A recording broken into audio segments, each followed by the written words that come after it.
ওপার গিয়ে দেখি ওপারে একটা পল গাছ আসছে, কিন্তু পলটা যদি পাওয়া যায় তাহলে পলটা আমি দেখা যাক কী পরিমাণ। আমি আগে পানিটা পার হয়ে নেই, পানি যখন পার হব তখনই দেখা যাবে। তাই তো দেখা যায় একটা ডুঙুর গাছ আছে এখানে, অনেকগুলো ডুঙুর ডুঙুর, কিন্তু একটা দুটা না, গাছে ভরপুর ডুঙুর, এত ফল।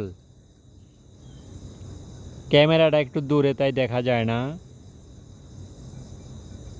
আবার এপার আসতে হলে পানির স্রোত আছে, খুব সুন্দর লাগে। একটু বসে দেখি। ফল দুটো হাতে নিলাম, এগুলো কিন্তু খাবারের উপযোগী হয়ে গেছে। হ্যাঁ, তাই তো।